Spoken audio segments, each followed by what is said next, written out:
चलिए स्वागत करता हूं आपका अपना YouTube चैनल मैथ अड्डा सारण में। चलिए फिर मैं हाजिर हो गया एक नया सेशन लेके। जैसे थंबनेल से आपको पता चल गया होगा कि आज हम क्या करने वाले हैं।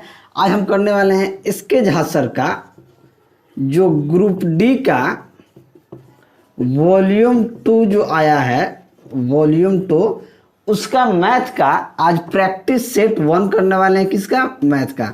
तो चलिए, अगर आप हमारे चैनल पर नए हैं तो चैनल को सब्सक्राइब कर लीजिए और वीडियो को अंत तक देखिए, आपको बहुत फ़ायदा मिलेगा। और अभी तक आप टेलीग्राम चैनल से हमारा नहीं जुड़े हैं तो लिंक आपको डिस्क्रिप्शन में मिल जाएगा, आप वहां से टेलीग्राम चैनल पे जुड़ जाइएगा, वहां मैं पीडीएफ दे दूंगा। तो चलिए बिना टाइम वेस्ट किए क्लास को हम शुरू करते हैं। तो चलिए आज का पहला क्वेश्चन देखते हैं। पहला क्वेश्चन मैथ का 46 नंबर से है। तो क्वेश्चन नंबर 46 देखते हैं। कह रहा है कि 3/5, 9/10 और 6/25 का महत्तम समापवर्तक यानी कि HCF क्या होगा। देखिए, जब भी फैक्टर में दिया रहे यानी कि भिन्न संख्या में वैल्यू दिया रहे और आपसे LCM HCF पूछे तो आपको क्या करना है। देखिए, अगर आपसे HCF पूछे तो HCF बराबर होता है ऊपर वाले का HCF बट्टा नीचे वाले का LCM। ये देखिए, फैक्टर में यानी कि भिन्न में दिया रहा है, आपको जब भी भिन्न में संख्या दिया रहा है 3/5, 9/10, अगर आपसे HCF पूछे तो आपको कैसे HCF निकालना है। तो निकालना है अंश ऊपर वाले का HCF और नीचे वाले का LCM। अगर आपसे इसी तरह क्वेश्चन में अगर LCM पूछे तो आपको करना है ऊपर वाले का LCM और नीचे वाले का HCF आपको निकाल देना है, आपका आंसर आ जाएगा। तो देखिए, इस प्रश्न में हमसे पूछ रहा है कि HCF क्या होगा। तो ऊपर वाला क्या है यानी कि 3, 9, 6 का हम HCF निकालेंगे। तो 3, 9, 6 का HCF क्या होगा और 5, 10, 25 का LCM निकालेंगे। तो 3, 9, 6 का हम HCF देखें, मतलब हाईएस्ट कॉमन फैक्टर देखें तो 3, 9, 6 में हाईएस्ट कॉमन फैक्टर क्या हो जाएगा? 3 हो जाएगा। तो ऊपर क्या हो जाएगा? 3 हो जाएगा। अब 5, 10, 25 का अगर हम LCM निकालें यानी कि लघुत्तम समापवर्तक निकालें, तो अगर आप इसका लघुत्तम निकालिएगा तो 5 एकम 5, 5 दूनी 10, 50, 25, ये 5 दूनी 10, 5 50, यानी कि इसका LCM क्या हो जाएगा? 50 हो जाएगा। तो ये हो जाएगा 3/50, यानी कि आपका HCF क्या आ जाएगा? 3/50 आ जाएगा। तो ऑप्शन बी क्या हो जाएगा? आपका सही आंसर हो जाएगा। चलिए अगला क्वेश्चन देखते हैं। Question number 47। क्वेश्चन नंबर 47 क्या कहता है कि 713 के पावर 116 गुना 82 के पावर 218 गुना 364 के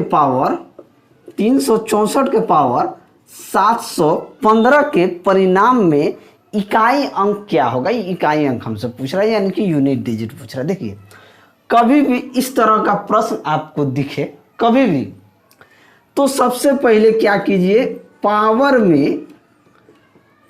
में यानी कि ये जो पावर है, पावर में 4 से भाग दें। क्या करें? 4 से भाग दीजिए, यानी कि पावर में सबसे पहले 4 से भाग दीजिए। अगर शेषफल 0 आता हो, अगर शेष 0 आता हो तो पावर 4 ही रहने दे। तो पावर 4 रहने दे, याद कर लीजिएगा। देखिए, पावर में 4 से पहले भाग दीजिए, अगर शेषफल 0 आता है तो पावर 4 रहेगा। यानी कि देखिए, इस पावर के लास्ट 2 डिजिट में पावर के में 4 से भाग दीजिए, यानी कि लास्ट 2 डिजिट में दीजिए। लास्ट 2 डिजिट यानी कि अंतिम 2 संख्या में लास्ट 2 डिजिट में दीजिए। अंतिम 2 संख्या में दीजिए। क्या कीजिए? ये बहुत इंपॉर्टेंट चीज़ है, इसलिए मैं यहाँ पे आप सभी को बता दिया कि पावर अंतिम जो 2 संख्या होगा लास्ट 2 डिजिट में, यानी अंतिम 2 संख्या में 4 से भाग दीजिए। किससे भाग दीजिए? 4 से भाग दीजिए। अगर शेषफल 0 आता हो यानी कि वो 2 डिजिट कट गया तो पावर 4 रहेगा। अगर जो भी शेषफल आता है, अगर शेषफल कुछ भी आएगा तो वो पावर में रह जाएगा। अब देखिए, हमको यूनिट डिजिट से मतलब है इकाई संख्या से। अब ये 16 में 4 से भाग देंगे तो 4 चौके 16, 4 बार में कट गया, क्या यहाँ पे शेष आया 0, तो ये यूनिट डिजिट 3 के पावर क्या हो जाएगा 4 हो जाएगा गुना 18 में 4 से भाग देंगे तो शेषफल क्या आ जाएगा 2 आ जाएगा, यानी इस 2 के पावर 2 हो जाएगा। यहाँ 4 के पावर 4 तिया 12, 15 में 4 से भाग देंगे तो शेषफल क्या आ जाएगा 3 आ जाएगा, तो ये 3 हो जाएगा। अब 3 के पावर 4 कितना होता है 3 3 के 9 3 27 तिया 81, यानी कि इसका यूनिट डिजिट क्या आ जाएगा 1 आ जाएगा। इसका 2 के पावर 4 यानी कि 4 आ जाएगा। 4 चौको 16 चौको 64 यानी कि 4 आ जाएगा। अब गुना कर दीजिए 4 चौके 16 एकम 16। अब देखिए इसमें यूनिट डिजिट हमारे पास क्या मिला तो 6 मिला, तो यूनिट डिजिट क्या हो जाएगा इसमें 6 हो जाएगा, तो ऑप्शन सी हमारा क्या हो जाएगा सही आंसर हो जाएगा। चलिए अगला क्वेश्चन देखते हैं, क्वेश्चन नंबर 48। क्वेश्चन नंबर 48 क्या कहता है कि दिए गए पाई चार्ट का अध्ययन कर प्रश्न का उत्तर दे।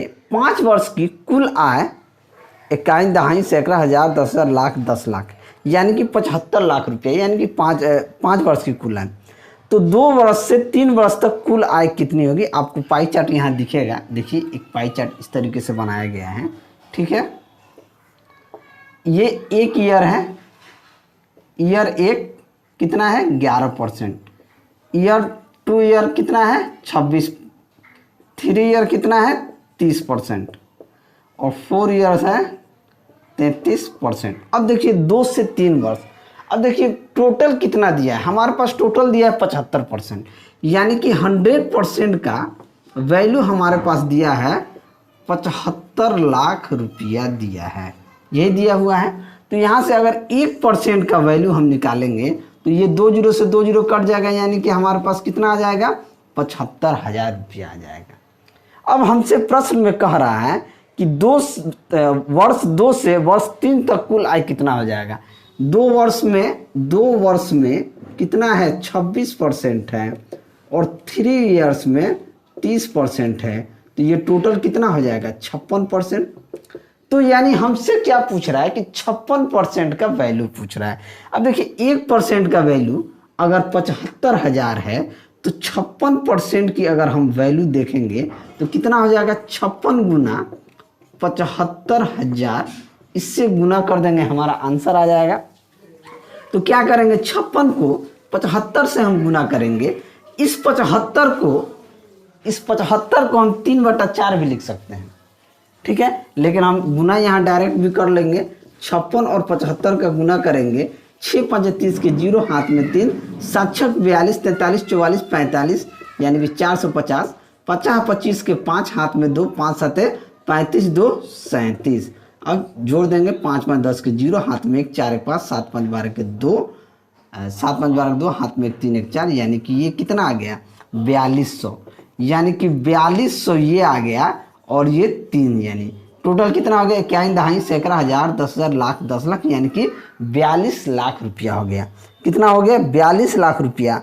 ऑप्शन बी आपका क्या हो जाएगा सही आंसर हो जाएगा, ऑप्शन बी सही आंसर होगा। चलिए अगला क्वेश्चन देखते हैं, क्वेश्चन नंबर 49। क्वेश्चन नंबर 49 कहता है कि 4 संख्याएं 4 8 4 8 12 22 को समानुपातिक बनाने के लिए प्रत्येक में निम्न में से क्या जोड़ा जाना चाहिए। अब समानुपातिक मतलब हो गया कि ये 4/8 बराबर होना चाहिए 12/22 के, यही समानुपातिक है। हमने मान लिया कि इन सभी में x को जोड़ा जाना चाहिए। अगर मान लीजिए x को जोड़ा जाए, मान लीजिए हमने कहा कि इसमें x जोड़ना चाहिए, अब सभी में x जोड़ देंगे तो क्या हो जाएगा 4 + x बट्टा 8 + x बराबर 12 + x बट्टा 22 + x। अब इसका क्रॉस मल्टीप्लिकेशन करेंगे तो ये क्या हो जाएगा 4 + x × 22 + x बराबर 8 + x × 12 + x, यही होगा। अब इसका गुना करेंगे तो पहले इसमें 22 चौके 88 + 4x + 22x + x², ये बराबर हो जाएगा 12 × 8 = 96 + 8x + 12x + x²। अब देखिए एक्स स्क्वायर इधर भी है, एक्स स्क्वायर उधर भी है, ये दोनों आपस में क्या हो जाएंगे, कट जाएंगे। ये 88 है, इस 88 के वैल्यू को अगर हम उधर भेजेंगे तो क्या हो जाएगा, अब 22x और 4x कितना हो जाएगा, 26x। 26x minus 8x plus 12x क्या हो जाएगा, 20x। तो 20x इधर आ जाएगा और 96 माइनस 88, 96 माइनस 88, 26 में से 20 जाएगा, कितना हो जाएगा, 6x बराबर 96 में से कितना आ जाएगा, 8। तो x बराबर क्या हो जाएगा, 8/6 यानी कि 4/3। यानी इनको समानुपातिक बनाने के लिए कितना जोड़ना पड़ेगा, 4/3 जोड़ना पड़ेगा। तो ऑप्शन कौन सा सही हो जाएगा, तो ऑप्शन ए जो होगा ये आपका सही आंसर हो जाएगा। चलिए अगला क्वेश्चन देखते हैं, क्वेश्चन नंबर 50। क्वेश्चन नंबर 50 कहता है, ये सरल करना है। इस तरह का प्रश्न एनटीपीसी या रेलवे में एक क्वेश्चन आपको इस तरह का देखने को मिलता है। 27 minus 18 middle bracket 16 minus 5 minus 4 minus 1 के ऊपर क्या है, 12 है, फिर ये सारा ब्रैकेट क्लोज है। देखिए जिसके ऊपर बार दे दिया ना, सबसे पहले उसका काम कीजिए। अब ये 4 माइनस 1 क्या हो जाएगा, सबसे पहले इसका काम कीजिए। ये 4 माइनस 1 क्या हो जाएगा, 3 हो जाएगा। 5 में से 3 जाएगा, क्या हो जाएगा, 2 हो जाएगा। 16 में से 2, ये 16 में से 2 जाएगा, क्या हो जाएगा, 14 हो जाएगा। 14 में से 18 जाएगा, क्या हो जाएगा, 4 हो जाएगा। और ये 27 माइनस 4 कितना हो जाएगा, 23 हो जाएगा। यानी कि आपका आंसर क्या हो जाएगा, 23 हो जाएगा। तो ऑप्शन डी क्या हो जाएगा, आपका सही आंसर हो जाएगा। चलिए अगला क्वेश्चन देखते हैं, क्वेश्चन नंबर 51। क्वेश्चन नंबर 51 कर, देखिए तबीयत अभी भी मेरा सही नहीं है। देखिए अभी खड़ा होकर बात कर रहा हूँ, ये पढ़ा रहा हूँ, तो पूरा पैर में खिंचाव हो रहा है। ठीक है, तबीयत सही नहीं, फिर भी आप लोगों के लिए मेहनत कर रहा हूँ। तो वीडियो अच्छा लगे तो वीडियो को आप लोग लाइक कीजिएगा, शेयर जरूर कीजिएगा। चलिए 51 नंबर क्वेश्चन में कह रहा है, यदि x बराबर 6 प्लस 2√6 हो तो कह रहा है कि √x minus 1 plus 1/√x minus 1 का मान क्या होगा। यानी कि देखिए वैल्यू आपको क्या दिया है, x में वैल्यू दिया है और आंसर पूछ रहा है √x माइनस 1। देखिए इस वैल्यू में अगर हम दोनों तरफ रूट ले लें, दोनों तरफ वर्गमूल ले लें, तो हमारा वैल्यू कुछ सेटिस्फाइड कर सकता है। दोनों तरफ रूट लेंगे तो ये क्या हो जाएगा, ये √x हो जाएगा और ये रूट क्या हो जाएगा, 6 प्लस 2√6 हो जाएगा। ठीक है, अब देखिए -1 है, दोनों तरफ -1 कर देते हैं, तो √x माइनस 1 करेंगे तो यहाँ भी माइनस करेंगे तो 6 प्लस 2√6 माइनस 1। अब देखिए ये 1 कर देंगे, यहाँ भी माइनस कर देंगे, तो ये इसके अंदर में क्या आ जाएगा, इसके अंदर आ जाएगा √x माइनस 1 का मान हो जाएगा 5 प्लस 2√6। यही हो जाएगा क्योंकि यहाँ से हम -1 किए हैं। अब देखिए थोड़ा सा कंसेप्ट यहाँ पे है, बात को समझिएगा, इस चीज़ को तोड़ने को सीखना होगा। ये चीज़ इस तरह का प्रश्न में ये जो वैल्यू रूट वाला जो वैल्यू होता है उसको आपको तोड़ने को सीखना होगा। जब उसको आप तोड़ दीजिएगा ना तो आंसर आपका वहीं से आएगा। देखिए क्या होता है, अब हम इसको देखेंगे, अगर इसे a प्लस बी फॉर्मेट में लेके आ जाए, या a प्लस बी का होल स्क्वायर जो फॉर्मूला होता है a square plus b square plus 2ab, तो कभी भी इस वाले वैल्यू को 2ab फॉर्मेट में तोड़िए। किस फॉर्मेट में तोड़िए, 2ab। 2 हमको यहाँ दिख रहा है और इसको √2 और √3 में तोड़ दें तो आप देखिए, अगर √2 और √3 में इसको तोड़ देते हैं √6 को, तो ये मैच भी खा जा रहा है। ठीक है, मैच खा रहा है, बोलिएगा यस मैच खा रहा है। तो आपका काम यहाँ क्या हो जाएगा, बन जाएगा। अब देखिए इसका अगर आप √2 का a स्क्वायर प्लस √3 का b square plus 2ab format में कीजिएगा तो √2 का स्क्वायर क्या हो जाएगा, 2, और √3 का स्क्वायर 3 होगा ना जी, बिल्कुल होगा। तो 2 3 5, 5 प्लस √6 यहाँ आ रहा है। बात समझ गए, बात समझे, नहीं समझे तो फिर से बता देते हैं। देखिए सबसे पहले क्या करना है, इस वाले चीज़ को, ये जो √6 में जो वैल्यू आता है इसको आपको तोड़ना है 2ab फॉर्मेट में। बात को समझ गए। अब 2ab फॉर्मेट में कैसे टूटेगा, 2 यहाँ आपको मल्टीपल में दिख रहा है तो ये 2 आपका मल्टीपल में है। अब इस √6 को हम अगर √2 इंटू √3 में तोड़ेंगे तो √2 इंटू √3 √6 होगा। अब देखिए इसे क्या करेंगे, इस वाले वैल्यू को अगर a plus a square plus √3 का b स्क्वायर प्लस 2 √2 इंटू √3 में तोड़ दिए तो ये क्या हो जाएगा, a square plus b square plus 2ab। अब देखिए ये √2 का स्क्वायर क्या हो जाएगा, 2 होगा, और ये √3 का स्क्वायर क्या हो जाएगा, 3 हो जाएगा। तो 2 3 क्या हो जाएगा, 5 प्लस 2 √6। अब इसे हम किस फॉर्मेट में लिख सकते हैं, इधर हमारा √x माइनस 1 ज्यों का त्यों रहेगा। अब देखिए √x अंडर √x माइनस 1 का मान क्या आ जाएगा, जब इसको हम लिखेंगे तो इसे a प्लस बी का होल स्क्वायर लिख देंगे, यानी कि अंडर √2 प्लस √3 का होल स्क्वायर लिख दिए। अब देखिए जब होल स्क्वायर लिख दिए तो यहाँ से स्क्वायर हटेगा तो ये रूट को काट देगा, तो यहाँ हमारे पास क्या वैल्यू आ जाएगा, अंडर √x माइनस 1 का मान आ जाएगा √2 प्लस √3, यानी कि √2 प्लस √3 किसका मान आ गया, अंडर √x माइनस 1 का। जब अंडर √x माइनस 1 का मान √2 प्लस √3 है तो अगर 1/√x माइनस 1 का वैल्यू निकालने तो ये क्या हो जाएगा, 1/√2 प्लस √3 होगा। लेकिन इसका जब हम हर परिमेयकरण करेंगे तो इसके अपोजिट से गुना करेंगे, यानी कि √2 माइनस √3 से, यानी कि √2 माइनस √3 से। तो ये क्या हो जाएगा, a plus b into a minus B.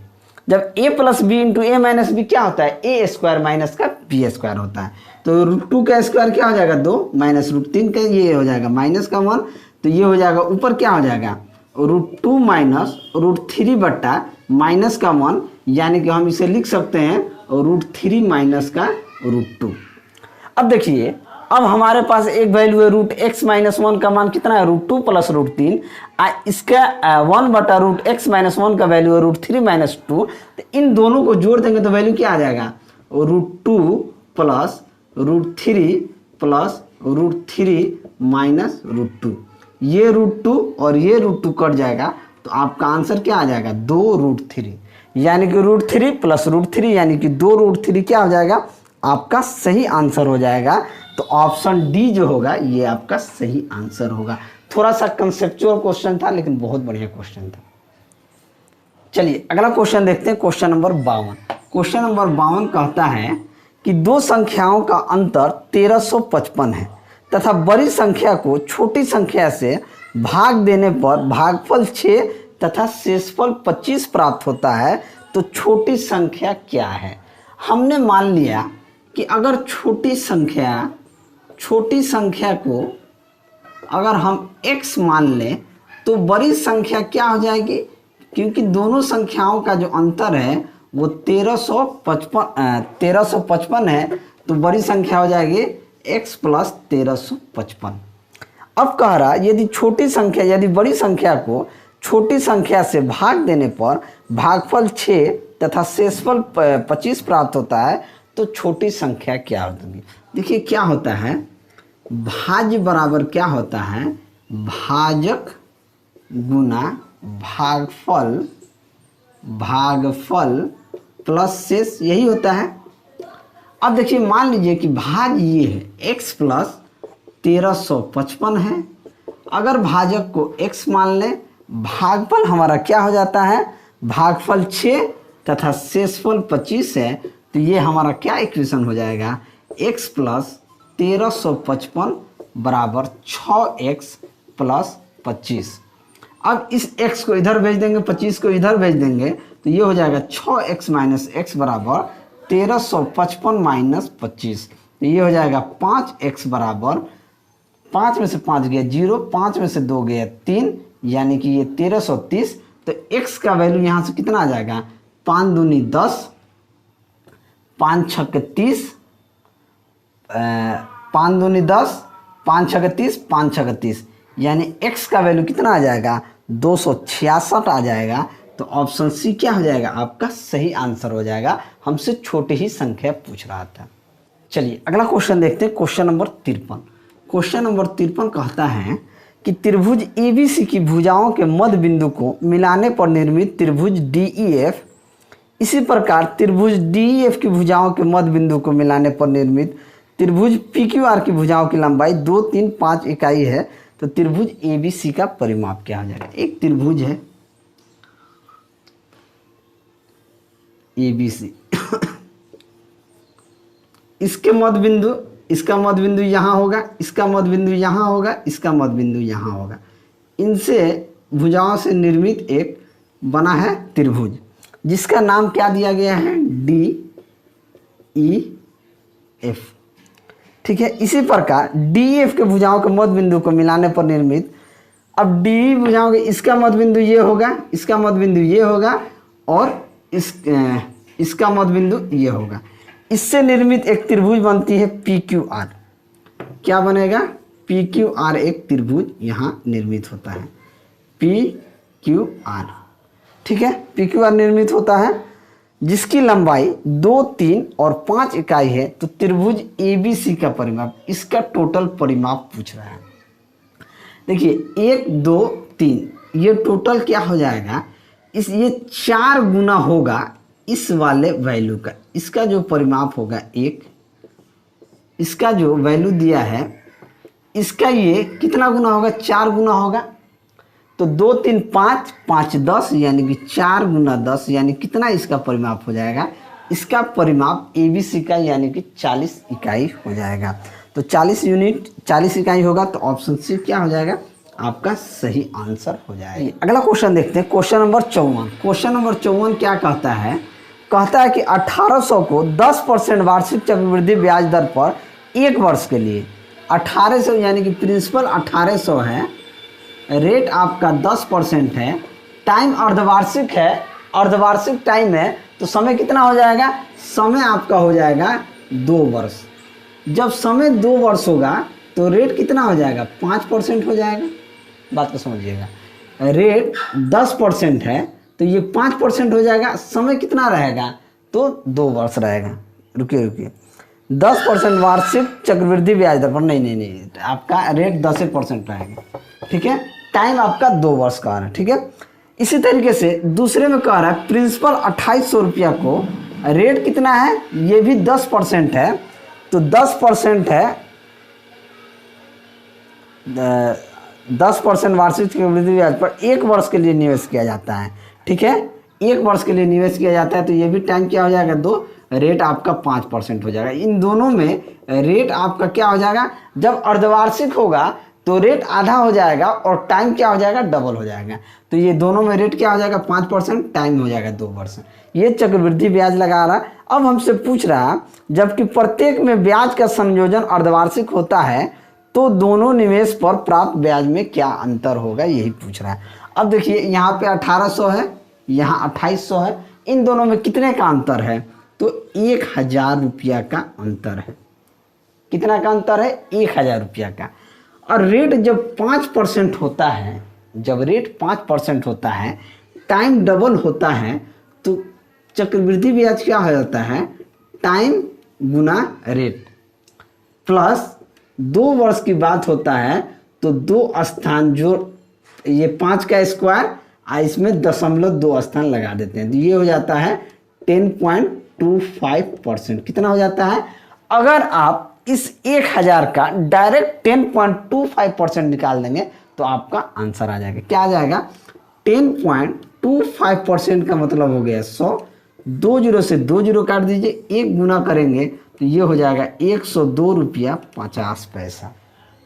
तो आपका डायरेक्ट आंसर क्या आ जाएगा, 102 रुपया 50 पैसा, यानी कि ऑप्शन बी क्या हो जाएगा, आपका सही आंसर हो जाएगा। अगला क्वेश्चन देखते हैं, क्वेश्चन नंबर 55। क्वेश्चन नंबर 55 क्या कहता है कि वर्तमान में पी क्यू से 3 वर्ष बड़ा है।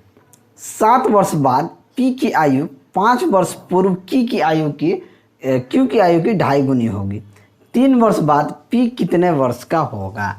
पहले देखिए पी और क्यू के देख लेते हैं। प्रश्न में कह रहा है कि जो P जो है Q से 3 साल बड़ा है। अगर Q को हम 2 साल मान लें तो P को कितना साल मानना होगा? 5 साल, क्योंकि P जो है Q से 3 साल बड़ा है। ठीक है। दूसरा स्टेटमेंट कह रहा है कि 7 वर्ष पहले, 7 वर्ष पूर्व और 5 वर्ष पूर्व की अगर बात करता है तो Q की आयु P की आयु की 2.5 गुनी, तो देखिए 2.5 गुनी है भी, ये कितना गुना है? ये 2.5 गुना भी है। कितना है? ये 2.5 गुना भी है। ठीक है, ये 2.5 गुना है। तो P 3 वर्ष बाद, 3 वर्ष बाद P कितने वर्ष का होगा? P को कह रहा है, तो P जो है 3 वर्ष बाद कितने वर्ष? 7 वर्ष पूर्व और 5 वर्ष पूर्व, 7 5 12, 12 वर्ष पहले 3 वर्ष बाद, कितना हो जाएगा टोटल? 15।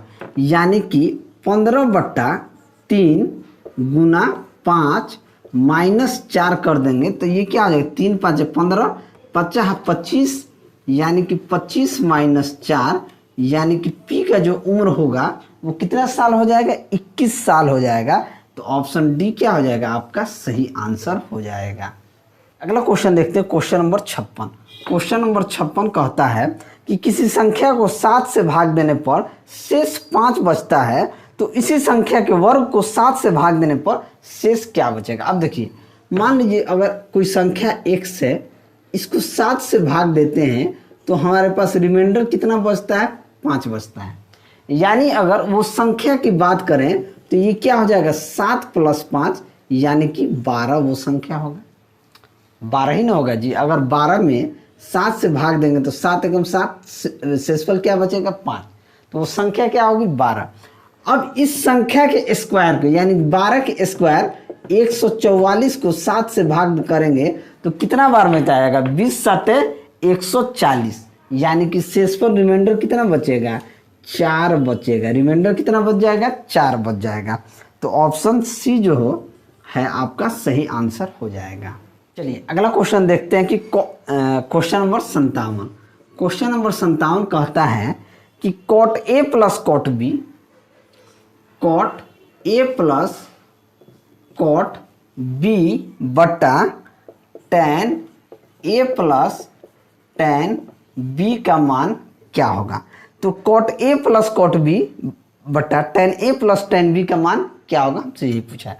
देखिए ये cot है, ये tan है। अब देखिए cot tan में क्या होता है, हम जानते हैं कि tan थीटा, अगर tan थीटा होता है तो tan थीटा बराबर क्या लिख सकते हैं हम? sin थीटा बटा cos थीटा लिख सकते हैं। तो बिल्कुल लिख सकते हैं। अगर cot थीटा होता है तो tan का उल्टा होता है, तो इसे हम cos थीटा बटा sin थीटा लिख सकते हैं। तो बिल्कुल लिख सकते हैं। तो बस cot थीटा को हम लिख देंगे, cot A को लिख देंगे cos A बटा sin A plus cot B को लिख देंगे cos B बटा sin B बटा tan A को लिख देंगे कि sin A बटा cos A plus tan B को लिख देंगे sin B बटा cos B। बस ये लिख देंगे। अब इसका सॉल्यूशन आप कीजिएगा और आंसर जो है कमेंट बॉक्स में दीजिएगा। आंसर जो है कमेंट बॉक्स में दीजिएगा। चलिए अगला क्वेश्चन देखते हैं, क्वेश्चन नंबर 58। क्वेश्चन नंबर 58 क्या कहता है कि 400 का 39.5% प्लस 350 का क्वेश्चन मार्क x% बराबर है 242 का। तो क्या का मतलब गुना होता है? 400 का 39.5% का मतलब हो गया 39.5/100 प्लस 350 का x% हम मान लेंगे, यानी कि x/100। ये किसके बराबर है? 242 रुपया के। x का वैल्यू हमको निकाल देना है। बिल्कुल निकाल देंगे। 2 0 से 2 0 कट गया, 4 5 20 के 0, हाथ में 2, 4 9 36, 2 38 के 8, हाथ में 3, 4 3 12, 3 15, 158 हो गया। 158 प्लस 350 x बट्टा 100 बराबर 242। 1 0 से 1 0 कट गया, 5 दूनी 10, 5 सते 35, यानी कि 7x बट्टा 2 बराबर, ये उधर चला जाएगा 242 माइनस 158। ठीक है, अब 242 में से 1 से 12 में से 8 गया 4, ये कितना हो जाएगा 13 में से 5 गया 8, ये 84 हो गया। ये 2 उधर चला जाएगा, 7x बराबर 84 गुना 2, ये चला जाएगा 12 सते 84। x का मान कितना आ जाएगा, x बराबर 24, 12 दूनी 24, यानी x का मान कितना आ गया 24 आ गया। तो ऑप्शन बी क्या हो जाएगा आपका सही आंसर हो जाएगा। चलिए अगला क्वेश्चन देखते हैं, क्वेश्चन नंबर 59। क्वेश्चन नंबर 59 कहता है कि कौन सी संख्या ऐसी है जिसे 17 से गुना करने पर इसमें 640 की वृद्धि हो जाती है। ऑप्शन देखिए, इसे ऑप्शन से कर लेंगे। Option a 30, option b 36, option c 40, option d 52। देखिए कह रहा है कि इन सभी संख्याओं में 17 से अगर गुना किया जाए तो उसमें 640 की वृद्धि होनी चाहिए। अब देखिए 17 3 51, ये तो होगा नहीं, कट जाएगा। 36 भी नहीं होगा। 40 भी देखिए 17 चौके 68, 680 हो जाएगा। 17 चौके 68, 680। अब कितना का वृद्धि हो गया, देखिए ये संख्या 40 है और 640 का वृद्धि हो गया, तो ये संख्या क्या हो जाएगा, ऑप्शन सी यानी कि 40 हो जाएगा। बस इस तरह का प्रश्न को आप ऑप्शन से कीजिए, ऑप्शन सी आपका सही आंसर। चलिए अगला क्वेश्चन देखते हैं, क्वेश्चन नंबर 60। क्वेश्चन नंबर 60 कहता है कि रॉकेट के ऊपरी हिस्से का आकार एक लंबवृत्तीय शंकु के आकार का है जिसकी ऊंचाई 3 मीटर है, जबकि उसका निचला भाग बेलनाकार है जिसकी त्रिज्या 3 मीटर और ऊंचाई 10 मीटर है। इंजन के लिए जगह बनाने के लिए रॉकेट के आधार को अंदर से अर्धवृत्ताकार रूप से काटा जाता है जिसकी त्रिज्या भी 3 मीटर है। तो घन मीटर में रॉकेट का कुल आयतन ज्ञात कीजिए। ठीक है, अब देखिए एक रॉकेट है, इस तरीके से रॉकेट है। ठीक है, इसका एक भाग ये है। ठीक है, इसको बेलना आकार बनाया जाता है, रॉकेट इसी तरीके से है। और नीचे वाले भाग को ये अर्ध खोखला, इसको थोड़ा सा छोड़ा जाता है। इसका जो रेडियस है ये कितना दिया है, 3 मीटर। और ये जो ऊंचाई दिया गया है, ये ऊंचाई कितना दिया गया है, 10 मीटर दिया गया है। इस ऊंचाई को कितना दिया गया है, तो 3 मीटर दिया गया है क्वेश्चन में। और ये आपका रेडियस दिया गया है, ये आपका बेलना आकार जो दिया गया है ये आपका कितना है, 10 मीटर ऊंचा है। हमसे कह रहा है कुल रॉकेट का आयतन क्या होगा। कुल रॉकेट का कुल आयतन, हमसे रॉकेट का कुल आयतन पूछा है। हमसे क्या पूछा है, कुल आयतन पूछा है। तो कुल आयतन क्या हो जाएगा, सबसे पहले ऊपर वाले का निकालेंगे, कितना हो जाएगा 1/3 pi are square small H plus ये क्या हो जाएगा पाई आर स्क्वायर एच, ये बड़ा वाला एच है pi are square H minus 2/3 pi R cube, ये क्या है अर्धवृत्ताकार, इसको लगाने के लिए छोड़ा गया है, माइनस का 2/3 पाई आर क्यू। अब यहाँ से देखेंगे क्या कॉमन ले सकते हैं, पाई आर स्क्वायर यहाँ कॉमन ले लेंगे तो अंदर क्या बचेगा 1/3 गुना एच, ये स्मॉल एच की बात की गई यानी ये 3 बचा है, 3 गुना ये प्लस ये h, pi are square common है तो एच, यानी एच क्या इसका वैल्यू यानी कि ये 10 minus pi are square common हो गया है तो यहाँ क्या बचा है 2/3 आर, और आर कितना दिया है 3 मीटर, तो ये आपका 3, ये 3 से 3 कट गया, ये 3 से 3 कट गया, यानी कि पाई आर का वैल्यू कितना दिया है 3, तो 3 का स्क्वायर इंटू ये हो जाएगा 1 प्लस 10 माइनस का 2, यानी कि पाई गुना तितरी के 9 गुना 10 11 में से 2 गया 9 यानी कि 9 कितना है 81 पाई सेंटीमीटर या मीटर जो भी क्यूब दिया गया है, क्या हो जाएगा 81 पाई क्या हो जाएगा इसका कुल आयतन हो जाएगा 81 पाई, यानी कि ऑप्शन डी क्या हो जाएगा आपका सही आंसर हो जाएगा।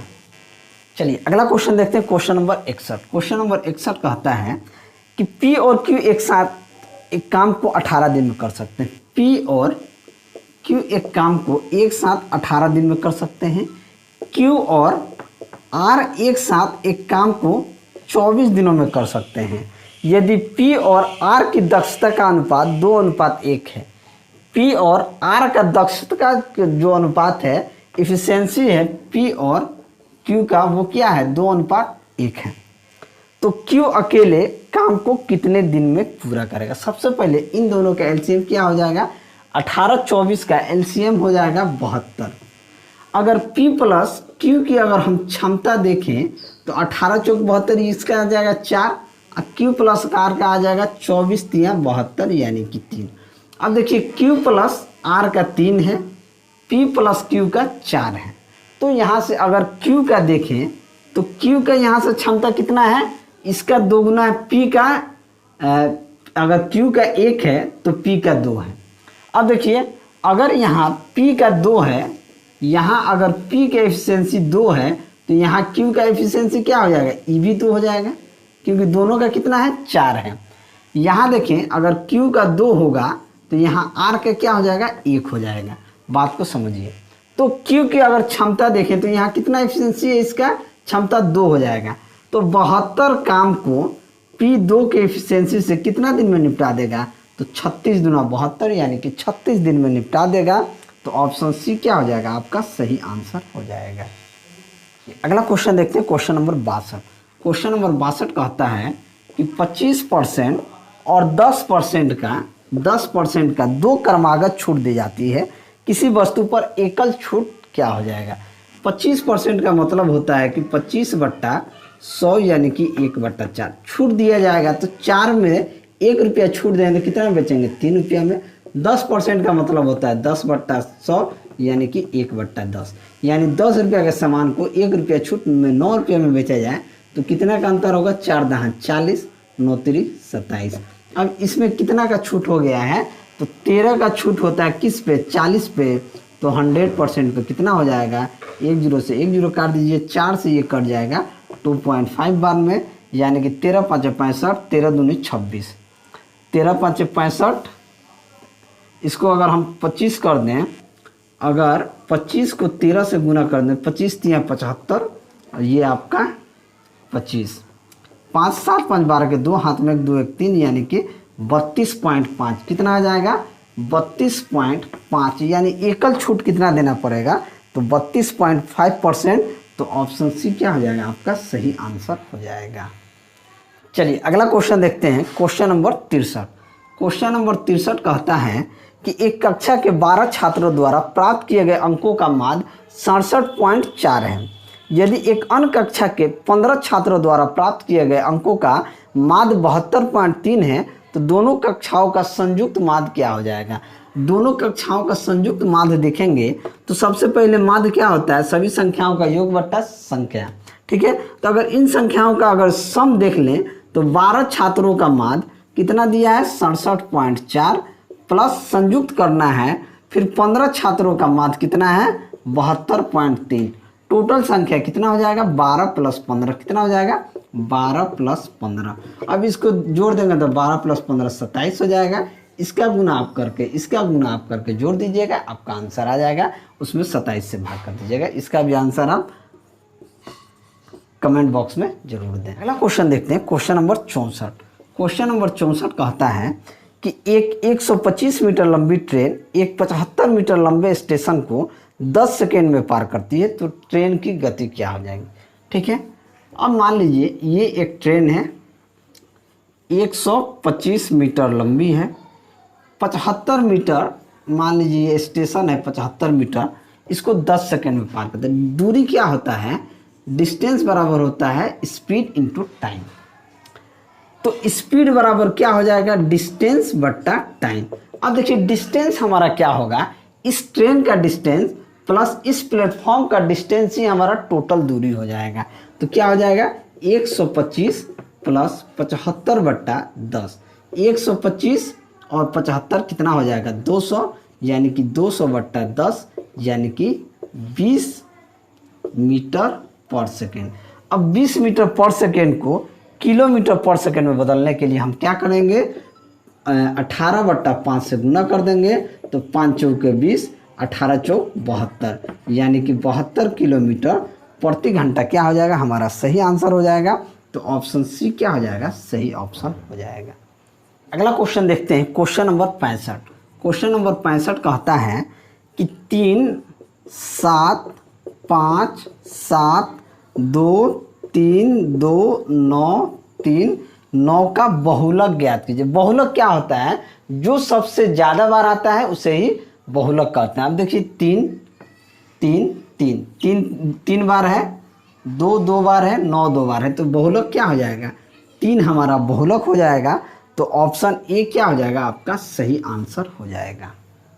चलिए अगला क्वेश्चन देखते हैं, क्वेश्चन नंबर 66। क्वेश्चन नंबर 66 कहता है कि चक्रवृद्धि ब्याज पर दिया गया कोई धन 2 वर्ष में 8820 तथा 3 वर्ष में 9261 हो जाता है, तो ब्याज दर ज्ञात कीजिए। सबसे पहले 1 वर्ष का ब्याज अगर हम निकालेंगे तो कितना, 9261 माइनस 8820 रुपया क्या है, मूलधन है, माइनस करेंगे कितना हो जाएगा, 1 6 में से 2 गए 4 और 12 में से 8 गए 4, यानी कि 441 रुपया ब्याज। अब 441 रुपया ब्याज है किस पे, 8820 रुपया पे, तो 100% पे कितना हो जाएगा, 1 0 से 1 0 काट दीजिए, ये कट जाएगा 2 2 5 10, यानी कि कितना रेट हो जाएगा, 5%। तो 5% रेट, यानी कि ऑप्शन ए क्या हो जाएगा, आपका सही आंसर हो जाएगा। अगला क्वेश्चन देखते हैं, क्वेश्चन नंबर 68। क्वेश्चन नंबर 68 कहता है कि मोहन ने एक घोड़ा 8250 रुपया में खरीद कर 4% लाभ पर बेचा, तो घोड़े का विक्रय मूल्य क्या था। अब देखिए विक्रय मूल्य हमसे पूछ रहा है, तो डायरेक्ट हम सेलिंग प्राइस नहीं निकाल देंगे, डायरेक्ट सेलिंग प्राइस निकाल देंगे। 8250 का 4% प्रॉफिट लेके बेच रहा है, यानी कि 104/100, 1 0 से 1 0 काटिए और 2 5 10, 2 से काट दीजिए, 2 5 10, 2 दूना 4 52, 5 से काट दीजिए इसको, 5 एकम 5, 8 में से 5 गया 3, 5 6 30, 50 25, गुना कर दीजिए, 8580 रुपया के आसपास आ जाएगा। तो ऑप्शन सी क्या हो जाएगा, आपका सही आंसर हो जाएगा। चलिए अगला क्वेश्चन देखते हैं, क्वेश्चन नंबर 69। क्वेश्चन नंबर 69 कहता है कि उस बिंदु के निर्देशांक ज्ञात कीजिए जो बिंदु -4 4 और 4 0 को मिलाने वाले रेखाखंड को आंतरिक रूप से 3:1 में विभाजित करता है। देखिए ये पॉइंट है, 2 पॉइंट दिया हुआ है, -4 4, दूसरा दिया है 4 0, ठीक है, ये 3:1 में विभाजित करता है। x और y का हमको मान ज्ञात करना है। देखिए x और y का मान ज्ञात करना, हम इसे 2 तरीके से निकाल सकते हैं। सबसे पहले इसका मान दीजिए, ये हो गया x1, ये होगा y1, ये हो गया x2, ये हो गया y2। एक फॉर्मूला होता है x बराबर mx2 प्लस nx1 बट्टा m प्लस n, x निकालने के लिए, और y निकालने के लिए होता है my2 प्लस ny1 बट्टा m प्लस n। अब इनका गुना करेंगे, m कितना है 3, 3 गुना x2, x2 कौन है तो 4, 4 प्लस x1 कौन है तो माइनस का, तो 1 गुना माइनस का 4 बट्टा m प्लस n, यानी कि 3 प्लस 1 4। y की बात करें तो y क्या हो जाएगा, m कितना है 3 गुना y2 है 0 प्लस n कितना है 1 और y1 कितना है 4, तो ये 4 बट्टा 3 प्लस 1 4, ये हो गया 3 चौके 12 माइनस का 4 बट्टा 4, यानी 12 में से 4 गया 8 बट्टा 4, यानी कि 2, यानी x का मान 2 आ गया, y का मान क्या आ जाएगा 3 0 0, यानी 1 चौके 4 बट्टा 4, यानी कि 1। ये क्या मान आ गया 2 और 1, x और y का मान आ जाएगा 2 और 1, तो ऑप्शन ए क्या हो जाएगा, आपका सही आंसर हो जाएगा। चलिए अगला क्वेश्चन देखते हैं, क्वेश्चन नंबर 70, और ये अंतिम क्वेश्चन। क्वेश्चन कह रहा है यदि 6x² माइनस का 5x प्लस 1 बराबर 0 के 2 मूल अल्फ़ा और बीटा हैं, तो alpha square plus beta square का मान क्या होगा। हमसे alpha square plus beta square का मान पूछ रहे हैं। देखिए ये वैल्यू दिया है, मूल क्या हो जाएगा, अल्फ़ा प्लस बीटा क्या होता है -b/a होता है, और अल्फ़ा इंटू बीटा क्या होता है c/a होता है। माइनस बी यानी कि -5/, ए क्या है, ए आपका ये है यानी कि 6, ये क्या हो जाएगा 5/6, c/a यानी कि 1/6, यानी अल्फा इंटू बीटा का मान क्या हो गया 1/6। हमको क्या निकालना है, alpha square plus beta square. देखिए क्या होता है, अगर आपसे a प्लस बी का होल स्क्वायर का फॉर्मूला पूछे तो आप कहिएगा होता है a square plus b square plus 2ab। यानी इस तरीके से अगर अल्फा प्लस बीटा का होल स्क्वायर देखें तो ये क्या हो जाएगा alpha square plus beta square plus 2 alpha into beta. अब हमको alpha square plus beta square का मान निकालना है तो हम क्या करेंगे, जब alpha square plus beta square का मान निकालना है तो हम कहेंगे कि अल्फा प्लस बीटा का होल स्क्वायर से -2 अल्फा बीटा माइनस कर देंगे तो हमारा क्या आ जाएगा, आंसर आ जाएगा। अब अल्फा प्लस बीटा का मान हमारे पास कितना है 5/6 का होल स्क्वायर, तो 5/6 का होल स्क्वायर इंटू 2 गुना अल्फा इंटू बीटा का मान कितना है 1/6 है, ये आपका 1/6, ये क्या हो जाएगा 25/36 माइनस का 2/6। अब एलसीएम लेंगे तो ये एलसीएम हो जाएगा 36, यानी कि 25 माइनस 36, 6 दूना 12, ये क्या आ जाएगा 13/36, यानी कि alpha square plus beta square का मान क्या आ गया 13/36। तो ऑप्शन कौन सा सही हो जाएगा, तो ऑप्शन ए आपका सही आंसर हो जाएगा। तो चलिए, अगर मेरा वीडियो आपको अच्छा लगा हो पहले आप एक बार स्क्रीनशॉट ले लें इस तरीके से। अगर आपको मेरा वीडियो अच्छा लगा हो तो वीडियो को लाइक करें, दोस्तों में शेयर करें, अगर आप चैनल पर नए हैं तो चैनल को सब्सक्राइब करें। चलिए ऐसे ही वीडियो लेकर आपके सामने हाजिर होते रहेंगे। चलिए मिलते हैं अगले वीडियो में, तब तक के लिए जय हिंद। लेके आज थंबनेल से तो आपको पता चल ही गया होगा कि एसके झा सर का ग्रुप डी का वॉल्यूम 2 का मैथ का प्रैक्टिस सेट 2 करने वाले हैं। क्या करने वाले हैं, वॉल्यूम 2 का मैथ का प्रैक्टिस सेट 2 करने वाले हैं। इसका मैंने प्लेलिस्ट में बना दूंगा, ठीक है। तो चलिए, अगर आप हमारे चैनल पर नए हैं तो चैनल को सब्सक्राइब कर लें और साथ ही साथ बेल आइकन को प्रेस कर लें ताकि हम कोई भी वीडियो अपलोड करें उसका सीधा नोटिफिकेशन आप तक मिलता रहे। और अभी तक आप टेलीग्राम चैनल से नहीं जुड़े हैं तो लिंक आपको डिस्क्रिप्शन में मिल जाएगा, आप हमारे टेलीग्राम चैनल से जुड़ जाइए। तो बिना टाइम वेस्ट के क्लास को हम शुरू करते हैं, बिल्कुल स्किप मत कीजिए, बिल्कुल अंत तक आप देखिएगा। चलिए आज का पहला क्वेश्चन देखते हैं, क्वेश्चन नंबर 46। क्वेश्चन नंबर 46 क्या कहता है कि दो संख्याओं का लघुत्तम समापवर्तक 4800 है तथा महत्तम समापवर्तक 160 है। यदि इनमें से एक संख्या 960 है तो दूसरी संख्या क्या होगी। आपको देखिए क्वेश्चन में क्या दिया है, एलसीएम दिया हुआ है 4800, आपको एचसीएफ गिवन है 160 क्या है एचसीएफ है। अगर एक संख्या 960 है तो दूसरी संख्या क्या होगी। देखिए इस तरह का प्रश्न रेलवे एनटीपीसी में भी पूछे गए और ग्रुप डी में भी पूछे जाएंगे। आपको कम से कम हर शिफ्ट में एक क्वेश्चन मिल जाना चाहिए इस तरह का, क्योंकि एलसीएम एचसीएफ से ऐसा क्वेश्चन एक पूछता है। इसका सिंपल सा फॉर्मूला है कि एलसीएम गुना एचसीएफ बराबर पहली संख्या गुना दूसरी संख्या, यही फॉर्मूला है।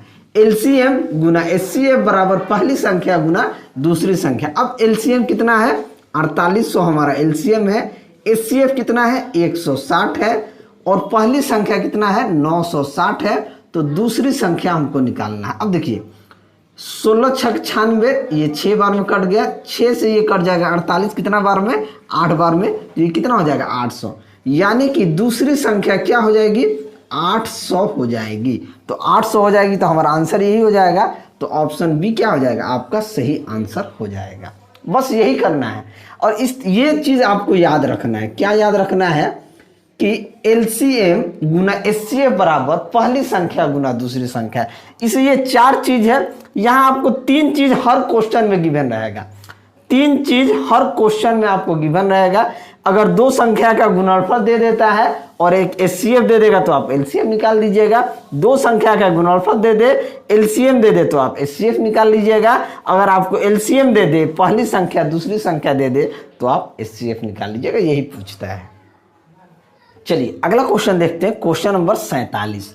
क्वेश्चन नंबर 47 क्या कहता है कि एक रॉकेट एक लंब वृत्ताकार बेलन जिसके नीचे का सिरा बंद है के आकार का है, जिसके ऊपर उसी आधार व्यास वाला एक शंकु लगाया गया है, बेलन का अर्ध व्यास, यानी अर्ध व्यास क्या होता है, आधा व्यास, यानी उसको त्रिज्या कह सकते हैं, 2.5 मीटर है तथा इसकी ऊंचाई 21 मीटर है तथा शंकु की तिर्यक ऊंचाई जो दिया गया है वो 8 मीटर है। तो रॉकेट का संपूर्ण पृष्ठ क्या होगा, रॉकेट का संपूर्ण पृष्ठ क्या होगा। देखिए एक इस तरीके से रॉकेट है, ये रॉकेट है, थोड़ा सा समझिएगा, समझने के लिए बना रहे हैं, ठीक है।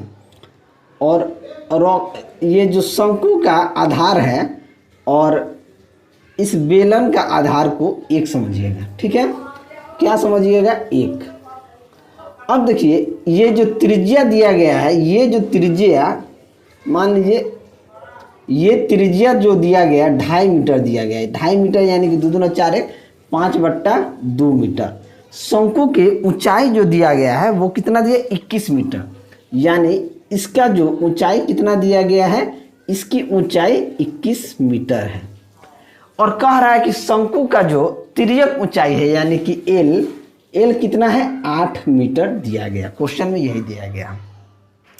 अब हमसे कह रहा है कि रॉकेट का संपूर्ण पृष्ठ क्या होगा। अब देखिए रॉकेट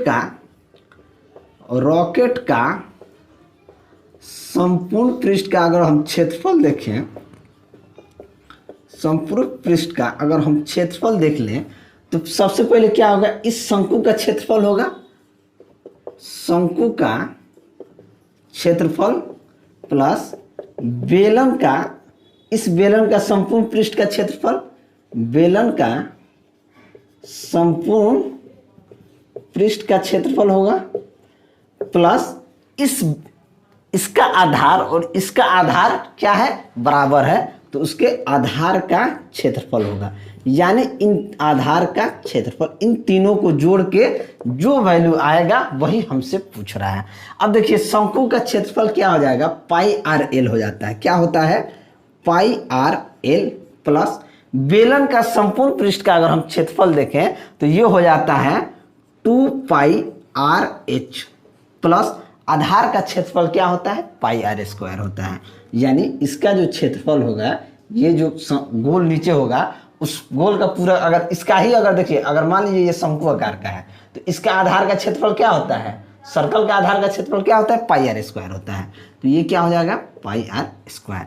अब देखिए पाई का मान क्या होता है, 22/7, क्वेश्चन में भी दिया है 22/7 भी होता है, 22/7 गुना आर आपका कितना दिया है, इसका आर कितना दिया है, 5/2, तो 5/2 तिर्यक ऊंचाई उसका कितना दिया है, 8 प्लस 2 गुना 22/7, आर आपका 5/2 दिया है, गुना इसका एच, ये एच होता है, ठीक है, ये एच कितना है, 21 मीटर, तो ये आपका 21 प्लस 22/7 गुना r² यानी कि 5/2/5/2। अब चलिए काट पीट करते हैं, 2 से कट जाएगा, 2 चौके 8, 4 5 20, 22 दूना 44, 440/7 ये हो गया, 2 से 2 कट गया, 7 तिरिके 21 हो गया, 22 5 110, 110 330 हो गया, प्लस इसको काट देते हैं, कटेगा, 2 से काट दीजिए, 22 को 11 बार में, अब नहीं कटेगा,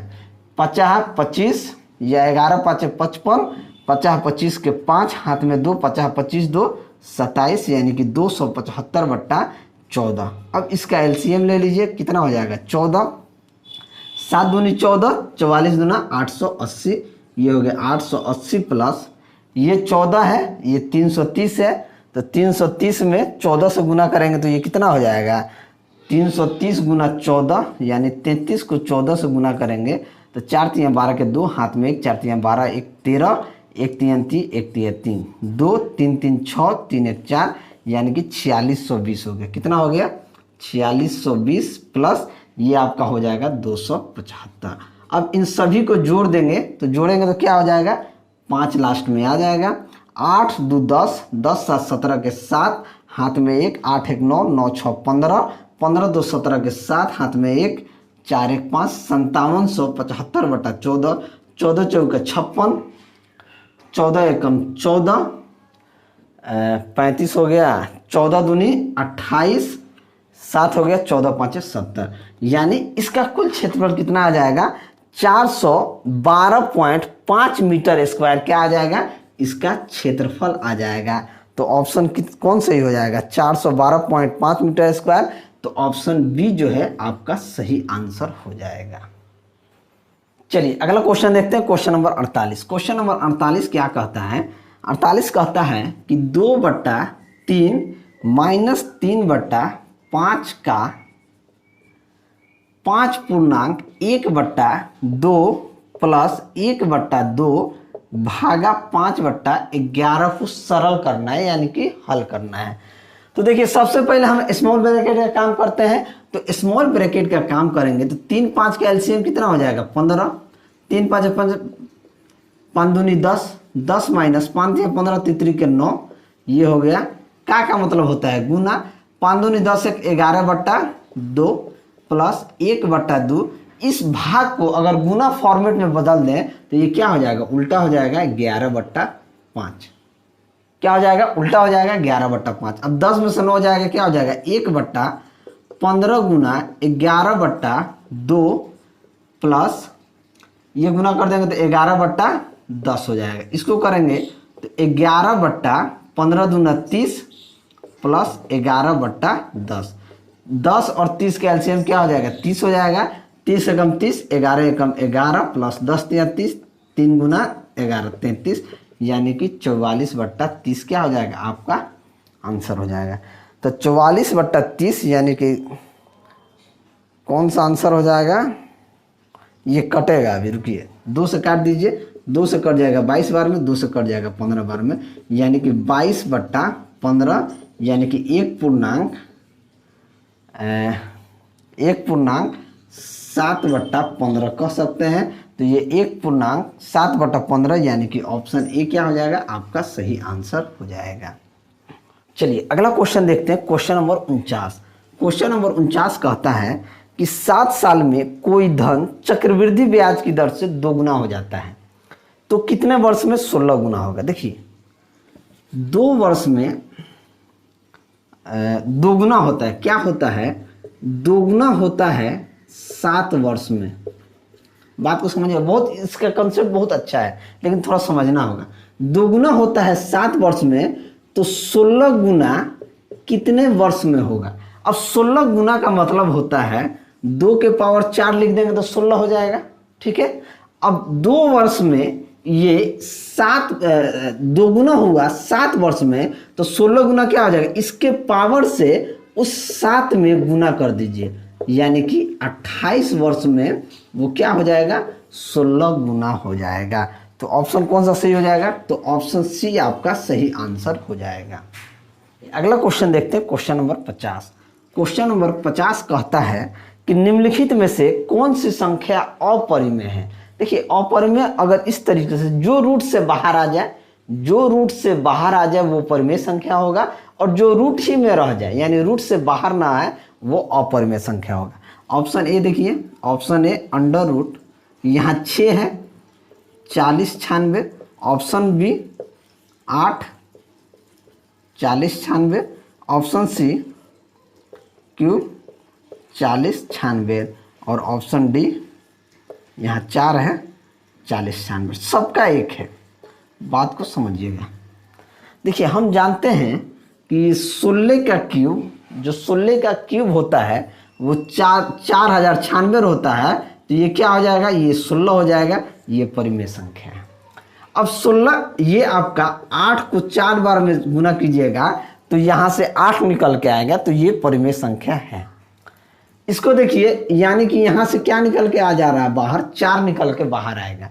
जब इसको निकालिएगा यानी 4 6 होगा, 4 6 में 1 6 बाहर आएगा, यहाँ 3 16 में 1 16 बाहर आएगा, यहाँ 4 8 में 1 8 बाहर आएगा, यहाँ 8 8 में ये बाहर नहीं आ रहा, ये बाहर नहीं आ रहा है, तो अपरिमेय संख्या कौन हो जाएगा, अपरिमेय संख्या यही हो जाएगा। तो ऑप्शन बी क्या हो जाएगा, आपका अपरिमेय संख्या हो जाएगा। चलिए अगला क्वेश्चन देखते हैं, क्वेश्चन नंबर 51। क्वेश्चन नंबर 51 कहता है कि किसी संख्या को 56 से भाग देने पर शेषफल 27 प्राप्त होता है। मान लीजिए संख्या x है, अगर x को 56 से भाग दिया जाता है तो शेषफल 27 प्राप्त होता है। क्या प्राप्त होता है, 27 प्राप्त होता है। तो अगर हम x का मान पूछें तो आपको ये 56 अब प्लस 27, यही x का मान हो जाएगा 7 6 13 के 3 हाथ में 1, 5 1 6 2 8, यानी कि ये क्या हो जाएगा 83 हो जाएगा। अब हमसे पूछा गया है कि अगर उसी संख्या को 8 से भाग दिया जाए तो शेषफल कितना आ जाएगा। अब देखिए 83 को अगर हम 8 से भाग देंगे तो 8 दहा 80, 80 हो गया, यानी कि शेषफल कितना आ जाएगा 3 आ जाएगा, यानी कि शेषफल क्या आ जाएगा 3 आ जाएगा। तो ऑप्शन सी क्या हो जाएगा आपका सही आंसर हो जाएगा। चलिए अगला क्वेश्चन देखते हैं, क्वेश्चन नंबर 52। क्वेश्चन नंबर 52 कहता है कि एक छात्र को किसी परीक्षा में उत्तीर्ण होने के लिए 40% अंकों की जरूरत थी, वह 45 अंक प्राप्त करता है और 45 अंकों से फेल हो जाता है, तो परीक्षा में कुल कितने अंक थे। इसको चाहिए कितना 40%, 40% पास होने के लिए इसको चाहिए था, यानी ये 45 नंबर लेके आता है और 45 नंबर से फेल हो जाता है। बात को समझिएगा, यानी कि 40% का जो वैल्यू है वो 90 मार्क्स के बराबर है। बात को समझिएगा, तो कुल मार्क्स हमसे पूछा है, तो परीक्षा में कुल कितने अंक थे टोटल परसेंट। अब देखिए 40% का वैल्यू 90 नंबर है, तो 1% का वैल्यू कितना हो जाएगा 90/40 हो जाएगा। तो टोटल कितना होता है 100% ना होता है, तो 100% का वैल्यू हो जाएगा 90/40 गुने में 100, 20 दूनी 40, 20 5 100, 2 से कट जाएगा ये 45 बार में, 50 25 के 5, हाथ में 2, 5 के 20 और 2 22, यानी कि 225 नंबर का टोटल वो परीक्षा हुआ था। ठीक है, तो ऑप्शन कौन सही हो जाएगा, तो ऑप्शन डी जो होगा ये आपका सही आंसर हो जाएगा। वीडियो अगर आपको अच्छा लगे तो वीडियो को लाइक जरूर कीजिए, दोस्तों में शेयर जरूर करें। चलिए अगला क्वेश्चन देखते हैं, क्वेश्चन नंबर 53। क्वेश्चन नंबर 53 कहता है कि √5 + 1 बट्टा √5 - 1 का मान ज्ञात कीजिए। इसका मान ज्ञात, इस तरह के प्रश्न को क्या करना है, इसका हर परिमेयकरण कर देते हैं। हर परिमेयकरण हम कैसे करते हैं, ये नीचे वाले हर संख्या को लेते हैं, इसके अपोजिट साइन से ऊपर नीचे गुना कर देते हैं। अगर यहाँ माइनस रहेगा तो प्लस से गुना करेंगे, और यहाँ प्लस रहता है तो माइनस से गुना करते हैं, यानी यही वैल्यू को √5 + 1 बटा √5 + 1। देखिए इससे ऊपर नीचे इसलिए गुना करते हैं कि अगर इन दोनों को काट दीजिएगा तो इसका वैल्यू क्या आ जाता है 1 आ जाता है, और हर का परिमेयकरण भी हो जाता है। ठीक है, तो चलिए अब हम जानते हैं कि ये a + b क्या हो जाएगा a + b का होल स्क्वायर, नीचे वाला संख्या a - b, a + b क्या हो जाता है a² - b²। अरे यही ना होता है भाई, a - b into a + b क्या हो जाता है a² - b²। बहुत इंपॉर्टेंट चीज़ है, हर परिमेयकरण में ये चीज़ आपको समझना होगा। तो ये क्या हो जाएगा √5 का स्क्वायर, यानी कि √5 का स्क्वायर माइनस 1 का स्क्वायर। अब देखिए a + b का होल स्क्वायर क्या होता है a का स्क्वायर प्लस b का स्क्वायर प्लस 2ab बटा ये √5 का स्क्वायर क्या हो जाएगा 5 हो जाएगा, तो ये हो जाएगा 5 और 1 का स्क्वायर 1, काम खत्म, आगे बढ़िए। √5 का स्क्वायर क्या हो जाएगा 5 हो जाएगा, तो 5 + 1 + 2 √5 बटा नीचे 5 में से 1 जाएगा 4 हो जाएगा। अब ऊपर क्या हो गया 6 + 2 √5 बट्टे में 4। अब देखिए ऊपर ये 2 कॉमन ले लेंगे, तो 2 कॉमन लेंगे तो क्या बच जाएगा यहाँ 3 + √5 बट्टे में 4, तो ये 2 से 4 कट जाएगा 2 बार में, तो हमारा आंसर क्या आ जाएगा 3 + √5 बट्टा 2 हमारा आंसर आ जाएगा। तो ऑप्शन कौन सा सही हो जाएगा 3 + √5 बट्टा 2, यानी कि ऑप्शन सी क्या हो जाएगा आपका सही आंसर हो जाएगा। चलिए अगला क्वेश्चन देखते हैं, क्वेश्चन नंबर प्रश्न 54 से 56 तक। निम्नलिखित वृत्तारेख एक छात्र द्वारा एक परीक्षा में विभिन्न विषय में प्राप्त अंक को दर्शाता है। मान लें कि परीक्षा के कुल प्राप्त कुल अंक 810 है। तो देखिए एक पाई चार्ट बनाया गया है, यहाँ आपको दिखेगा, मैं यहाँ बना लेता हूँ क्वेश्चन नंबर 54 के लिए। ये पाई चार्ट है, इसमें पाई चार्ट में गणित 90 डिग्री, गणित को हम मैथ लिखते हैं स्मॉल में लिखते हैं m 90 डिग्री, सोशल साइंस को SST लिखा हुआ है 55 डिग्री, उसके बाद केमिस्ट्री को C लिखते हैं 70 डिग्री, फिजिक्स को 85 डिग्री और अंग्रेजी को 60 डिग्री। ठीक है, अब कह रहा है छात्र ने किस विषय में 135 अंक प्राप्त किए। टोटल मार्क कितना है, टोटल मार्क्स 810 का है और 135 अंक किस में प्राप्त किए। अब देखिए 135 अंक किस में प्राप्त करेगा, टोटल ये टोटल डिग्रियां कितनी है 360, तो 360 डिग्री में 810 गुना 135 करेंगे तो हमारे पास क्या आएगा। देखिए 1 0 से 1 0, 9 चौके 36, 99 81, 9 से 15 बार में कट जाएगा, 15 चौके 60, यानी कि जिसका डिग्री 60 डिग्री है वही 135 डिग्री प्राप्त किया। तो 60 डिग्री किसका है, तो इंग्लिश का है, तो 54 का आंसर क्या हो जाएगा अंग्रेजी, तो ऑप्शन ए आपका सही आंसर हो जाएगा। अब देखिए 55, क्वेश्चन नंबर 55 में क्या कहता है, 55 में कहता है कि अंग्रेजी फिजिक्स प्लस सोशल साइंस में प्राप्त अंक गणित मैथ प्लस केमिस्ट्री में प्राप्त अंक से कितना अधिक है। अब देखिए इंग्लिश में कितना है 60 डिग्री 60, फिजिक्स में कितना है 85 डिग्री, सोशल साइंस में एसएसटी में कितना है 55 डिग्री। अब जोड़ देंगे 5 5 10 के 0 हाथ में 1, 6 1 7 8 7 15 5 20 200। मैथ और केमिस्ट्री में कितना है, मैथ में है 90 डिग्री और केमिस्ट्री में कितना है 70 डिग्री, तो ये कितना हो जाएगा 160 डिग्री। अब हमसे कह रहा है प्राप्त अंकों से कितना प्रतिशत अधिक है, तो देखिए मैथ इस कितना नंबर ज़्यादा है, तो 40 नंबर ज़्यादा है किसके रेस्पेक्ट में, तो 160 के रेस्पेक्ट में, तो 100% में कितना ज़्यादा हो जाएगा, ये 4 चौके 16, 4 से 100 कट जाएगा 25 बार में, यानी कि 25% क्या है ज़्यादा है, तो 25% ज़्यादा है, तो ऑप्शन डी क्या हो जाएगा आपका सही आंसर हो जाएगा।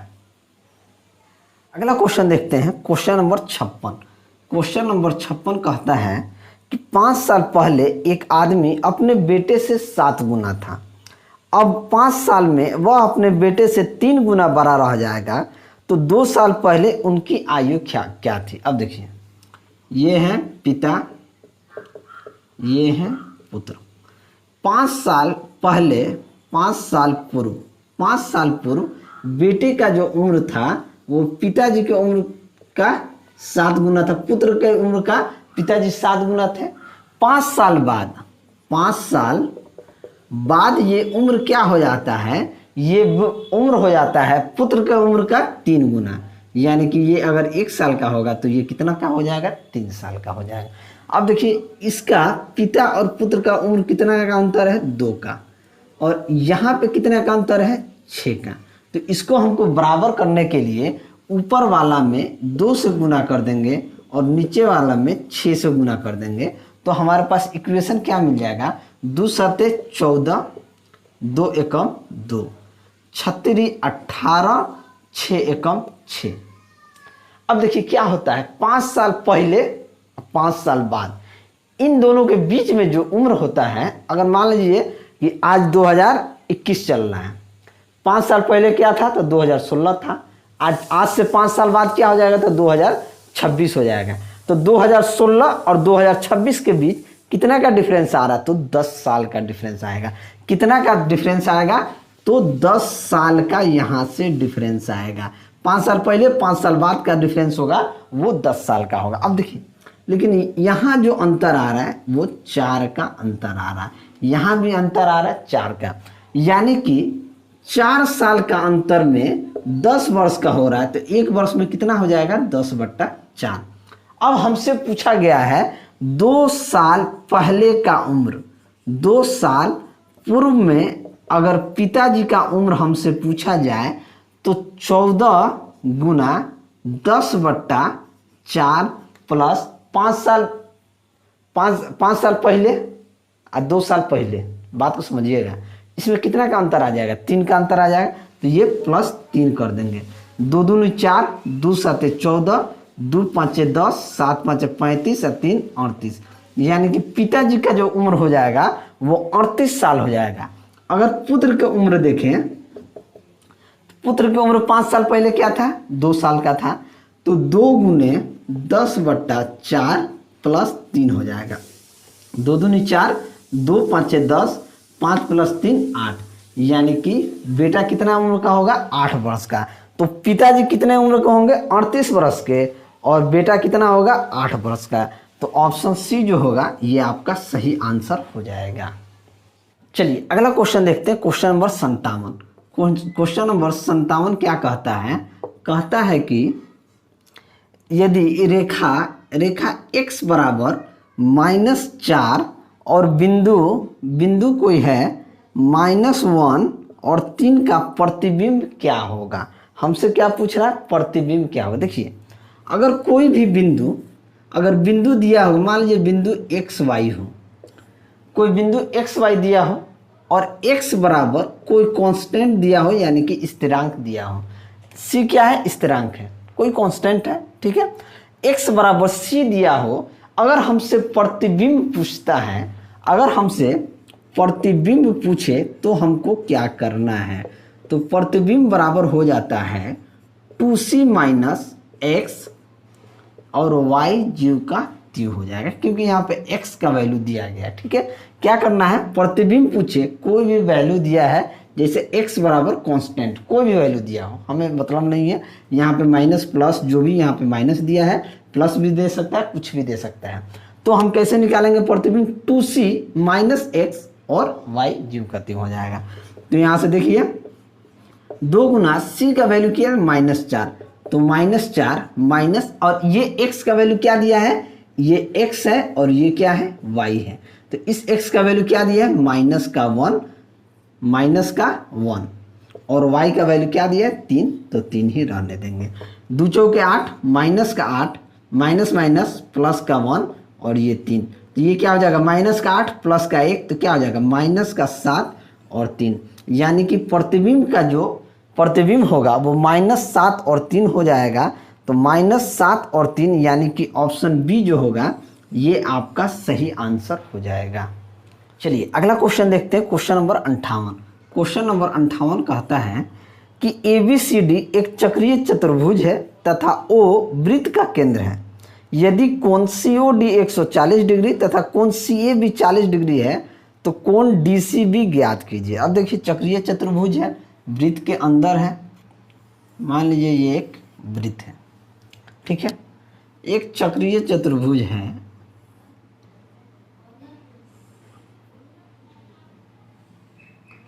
थोड़ा सा डायग्राम को समझिएगा, ठीक है। ये सेंटर है, ये क्या है? सेंटर है। मान लीजिए ये A B C D चक्रीय चतुर्भुज है। अब हमसे कह रहा है कोण COD का मान, यहाँ से इसको खींच ही देते हैं, यहाँ से थोड़ा सा लाइन टेढ़ा हो गया, इसको यहाँ तक। अब देखिए इसको O मान लेते हैं। अब कह रहा है कोण COD का मान, कोण COD का मान 140 डिग्री है, यानी कि इस कोण का मान कितना दे दिया? 140 डिग्री दे दिया है। दूसरा कह रहा है कोण CAB का मान, कोण CAB का मान 40 डिग्री है, यानी कि इस कोण का मान कितना दे दिया? 40 डिग्री दे दिया है। कोण CAB का मान कितना हो गया? 40 डिग्री।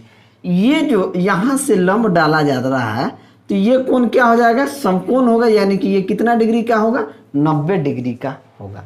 अब हमसे क्वेश्चन पूछ रहा है कोण DCB का मान क्या हो जाएगा? कोण DCB का मान, कोण DCB का मान हमसे पूछ रहा है। अब देखिए त्रिभुज के तीनों कोणों का मान कितना होता है? 180 डिग्री होता है। जब त्रिभुज के तीनों कोणों का मान 180 डिग्री होता है, अगर ये 90 डिग्री है, ये 40 डिग्री है, तो 90 और 40 कितना हो गया? 130 डिग्री हो गया, ठीक है। जब ये 130 डिग्री हो जाएगा तो सबसे पहले इस कोण का मान हम देखेंगे, तो इस कोण का मान कितना हो जाएगा? 50 डिग्री हो जाएगा। कितना हो जाएगा? ये जब ये कोण हमारे पास कितना आ गया? 50 डिग्री आ गया। तो ये वाला जो त्रिभुज है, ये त्रिभुज को समझिएगा, ये वाला जो त्रिभुज है, ये त्रिभुज के तीनों कोणों का मान 180 डिग्री होगा। अगर इस कोण को अगर हम x मान लें और इस कोण को x मान लें, तो ये तीनों त्रिभुज के योगफल 180 डिग्री के बराबर होना चाहिए। तो x प्लस ये 140 डिग्री बराबर 80 डिग्री होगा 180 डिग्री। तो यहाँ से 2x बराबर ये 180 डिग्री इधर जाके जाएगा तो 180 में से 140 जाएगा, कितना आ गया 40। तो x का मान कितना आ गया यहाँ से 20 डिग्री, यानी कि यहाँ 20 डिग्री हो गया। तो इस एंगल का मान कितना हो जाएगा 20 डिग्री होगा। तो इस कोण का भी मान कितना हो जाएगा 20 डिग्री हो जाएगा। अब हमसे प्रश्न में यही पूछा गया है कि कोण DCB का मान ज्ञात कीजिए, यानी कि ये टोटल कोण का मान ज्ञात कीजिए। तो ये 50 डिग्री और ये 20 डिग्री कितना हो जाएगा 70 डिग्री। कोण DCB का मान कितना हो जाएगा 70 डिग्री हो जाएगा। तो ऑप्शन डी आपका सही आंसर हो जाएगा। चलिए अगला क्वेश्चन देखते हैं, क्वेश्चन नंबर 59। क्वेश्चन नंबर 59 कहता है कि 7 लगातार संख्याओं का औसत 26 है तो सबसे छोटी संख्या ज्ञात कीजिए। एक चीज यहाँ समझ लीजिए, किसी भी लगातार संख्या, मान लीजिए 1, 2 और 3, ये 3 संख्या लगातार है और इन तीनों संख्या का औसत क्या हो जाएगा, बीच वाला संख्या होगा। बात को समझिएगा, ठीक है। अगर 1, 2, 3, 3, 6/3 यानी कि 2, औसत क्या होता है। अगर देखिए हमसे कहा है कि 7 लगातार संख्या का औसत अगर 26 है, औसत क्या है 26 है, तो 7 लगातार है तो 26 से पहले क्या होगा 25 होगा, 25 से पहले क्या होगा 24 होगा और 24 से पहले क्या होगा 23। ये 3 संख्या इधर हो गया। तो इसके बाद क्या हो जाएगा 26 के बाद 27, 27 के बाद 28, 28 के बाद 29। यानी कि इन सभी सातों संख्याओं का औसत आप कीजिएगा तो इसका औसत कितना आएगा 26 आएगा, क्योंकि ये बीच वाली संख्या है और यही आएगा भी। अब हमसे पूछा है कि सबसे छोटी संख्या ज्ञात कीजिए, तो सबसे छोटी संख्या 23 हो जाएगा। अगर सबसे बड़ी संख्या का होता है तो 29, तो 23 क्या हो जाएगा सबसे छोटी संख्या हो जाएगा। तो ऑप्शन बी आपका सही आंसर हो जाएगा। चलिए अगला क्वेश्चन देखते हैं, क्वेश्चन नंबर 60। क्वेश्चन नंबर 60 क्या कहता है कि 5600 रुपया को ABC में इस प्रकार बांटा जाता है कि C को A प्लस B को प्राप्त होने वाले राशि का 4/3 भाग मिला, जबकि A और B को मिलने वाले राशि का अनुपात 5:7 है। तो B को कितनी राशि मिला। टोटल रुपीज़ है कितना 5600 रुपया है, ठीक है। 5600 रुपया को कह रहा है कि A प्लस B का 4/3 भाग C को मिला। बात को समझिएगा। अब यहाँ से अगर A प्लस B इस C को इधर ले लें और इसको उधर भेजें तो कितना आ जाएगा 3/4 हो जाएगा, यानी A प्लस B/C 3/4 हो गया। लेकिन प्रश्न में कह रहा है A और B को मिलने वाले राशि का जो अनुपात है, A और B को मिलने वाले राशि का जो अनुपात है वो 5:7 है। अब इन दोनों को जोड़ देंगे A प्लस B को तो 12 आना चाहिए, लेकिन यहाँ पे 12 नहीं 3 है। तो A प्लस B को 12 बनाने के लिए है ऊपर नीचे 4 से गुना कर देंगे तो ये क्या हो जाएगा 12/16। क्या हो जाएगा 12/16। अगर हम A अनुपात B अनुपात C का रेशियो देखें तो A का कितना है 5 है, B का कितना है 7 है और C का कितना हो जाएगा 5:7 C का कितना हो जाएगा 16। अब देखिए इन सभी का अनुपात कितना है 7, 5, 12, 16, 28। 28 रेशियो में 5600 रुपया बांटना है तो एक रेशियो में कितना बांटना होगा 200 रुपया बांटना होगा। एक रेशियो में कितना बांटना होगा 200 रुपया।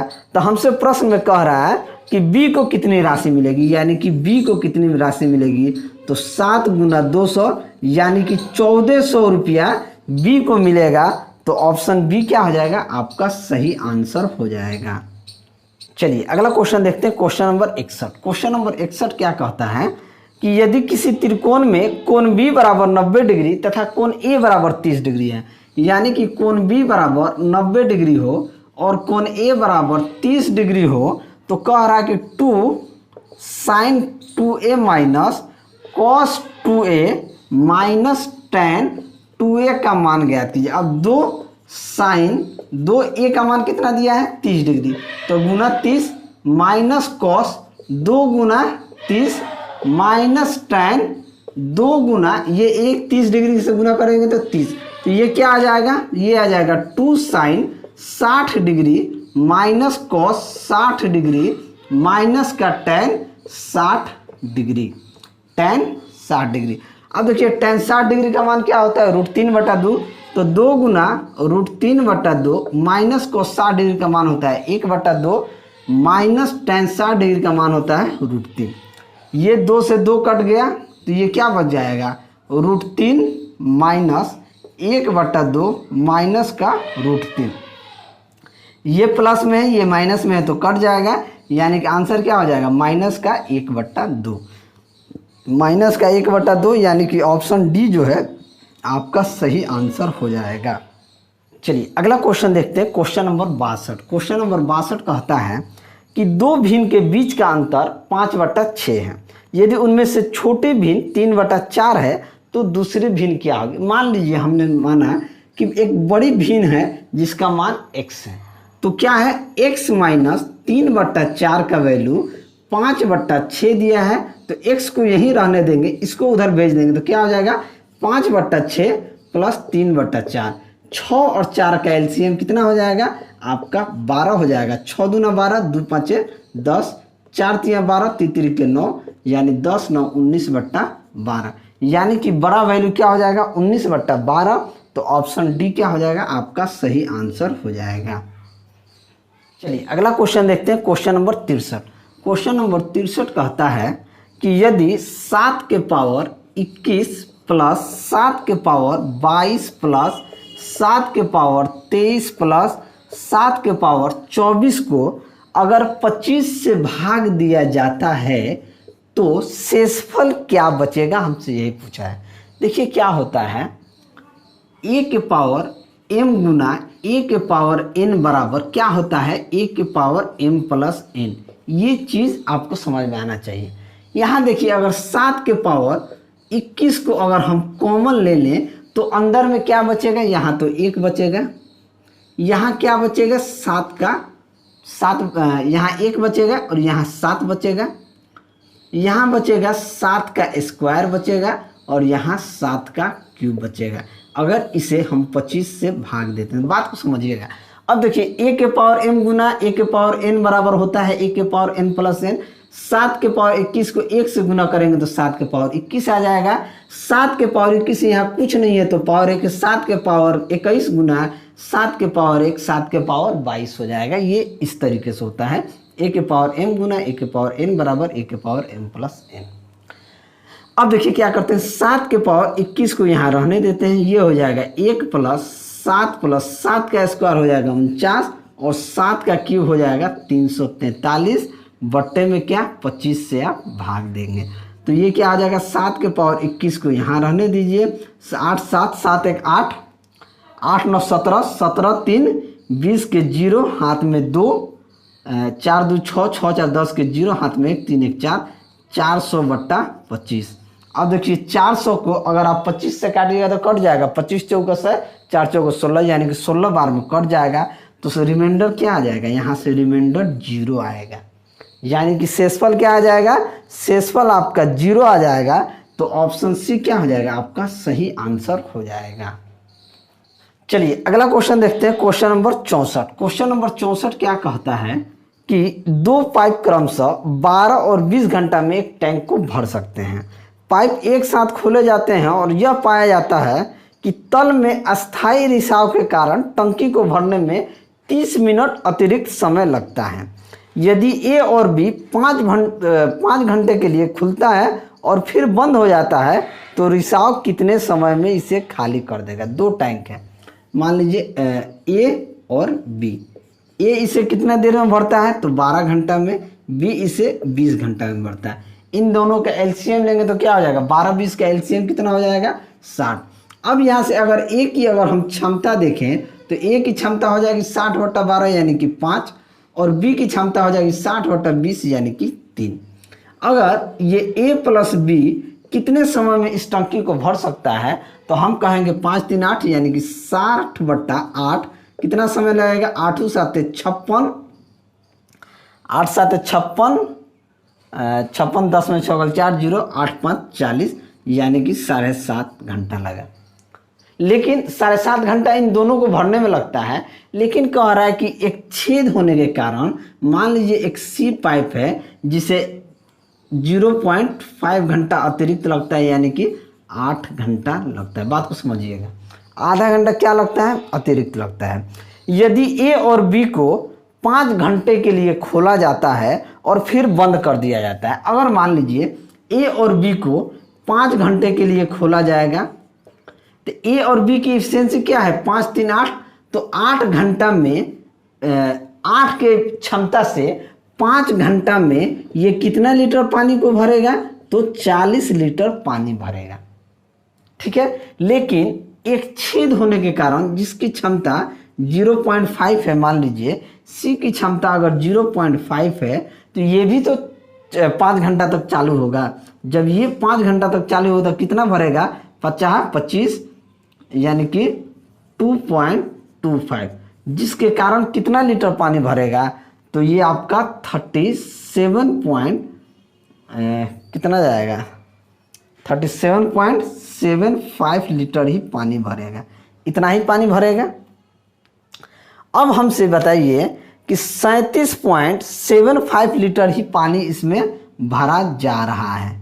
यानी अगर ए प्लस बी प्लस सी तीनों को खोल दिया जाए, तो सी की अगर हमने क्षमता दे दिया कि आधा घंटा 0.5 आवर है, 0.5 का क्षमता अगर हम सी का ले लेते हैं, तो अगर ए प्लस बी 8 घंटा में 40 लीटर पानी भरता है, अगर ये सी पाइप 0.5 कह रहा है कि 5 घंटा तक खुला रहता है फिर बंद हो जाता है, ए और बी को बंद कर दिया जाता है तो ये 40 लीटर पानी भर देता है। अगर सी को 5 घंटा तक 0.5 की एफिशिएंसी से अगर छोड़ा जाए तो वो कितना पानी निकाल देगा, 2.25 पानी निकालेगा। अब इतना पानी को रिसाव में कितना समय में खाली करेगा। अब देखिए सी जो पॉइंट है वो 37.75 लीटर पानी को 0.5 के एफिशिएंसी से कितना देर में खाली करेगा, 25 और सॉरी 2.5 है, 2.5 यहाँ 37.5 होगा, 37.5। अब देखिए सी का जो एफिशिएंसी है, अब जब ए और बी बंद हो जाएगा तो खाली कौन करेगा, सी करेगा।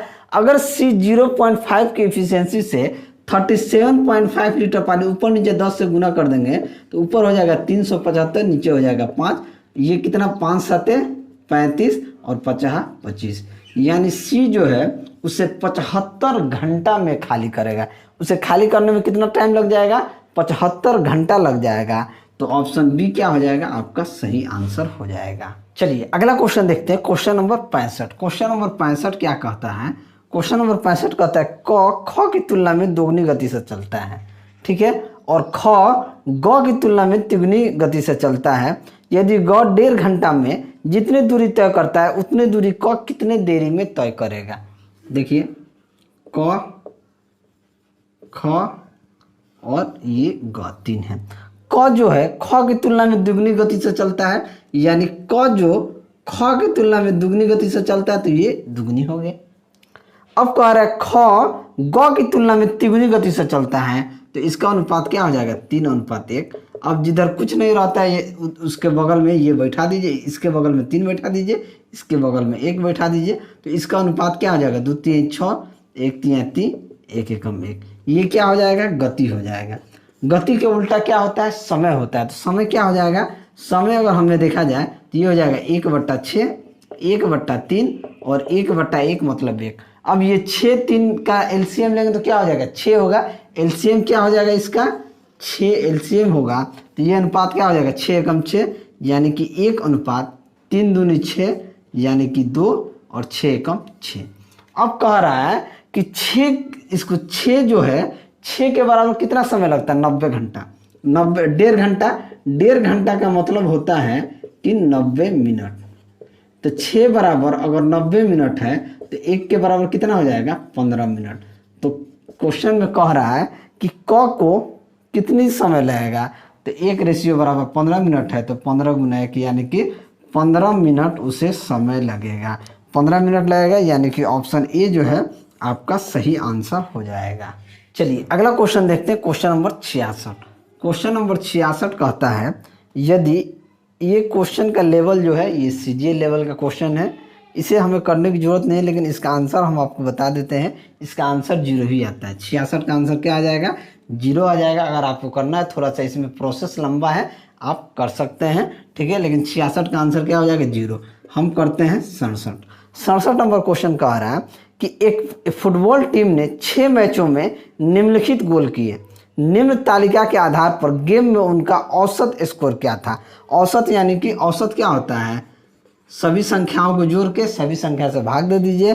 कितना गोल किया है तो 2 + 1 + 0 + 4 + 3 + 2, संख्या कितना है 2 2 4 2 6, बस 2 1 3 4 3 7 3 10 2 12 12/6 यानी कि 2, यानी कि औसत स्कोर इसका कितना हो जाएगा 2 हो जाएगा। तो ऑप्शन बी क्या हो जाएगा आपका सही आंसर हो जाएगा। चलिए अगला क्वेश्चन देखते हैं, क्वेश्चन नंबर 68। क्वेश्चन नंबर 68 क्या कहता है कि यदि 0.42 × 100 के पावर के बराबर 42 हो तो के का मान क्या होगा, यानी कि के का इस के का मान क्या होगा। देखिए 0.42 × 100 गुना 1 के पावर के बराबर 42 रख दें तो ये क्या हो जाएगा, अगर पूरा गुना कर देंगे तो ये क्या हो जाएगा 42 के पावर के बराबर 42, तो इसके पावर में 1 के, तो के का मान क्या हो जाएगा 1 हो जाएगा। इसे हम डायरेक्ट भी कर सकते थे कि 0.4 × 100 यानी ये 42 हो जाएगा, तो के का मान क्या हो जाएगा 1 हो जाएगा। तो ऑप्शन बी क्या हो जाएगा आपका सही आंसर हो जाएगा। चलिए अगला क्वेश्चन देखते हैं, क्वेश्चन नंबर 69। क्वेश्चन नंबर 69 कहता है कि जब कि चीनी का मूल्य 10% घट जाता है तो एक आदमी 270 रुपया में 1 किलोग्राम चीनी अधिक खरीद सकता है, तो प्रति किलोग्राम चीनी का प्रारंभिक मूल्य क्या था। प्रारंभिक मूल्य पूछ रहा है, 10% का मतलब होता है कि 10/100 यानी कि 1/10। अब देखिए क्या होता है, चीनी के मूल्य में कमी आता है, चीनी के मूल्य में अगर कमी आता है 10 से 9 हो जाएगा तो खपत में क्या हो जाएगा वृद्धि हो जाएगा 9 से 10। अब यही 9 रेशियो का वैल्यू 270 रुपया दिया है, तो ये कैसे रुपया किलो चीनी होगा, तो 30 रुपया किलो चीनी होगा। तो क्या हो जाएगा आपका सही आंसर हो जाएगा 30 रुपया। तो ऑप्शन बी क्या हो जाएगा आपका सही, क्योंकि 9 रेशियो का वैल्यू 270 है तो 1 रेशियो का वैल्यू क्या हो जाएगा 30 हो जाएगा।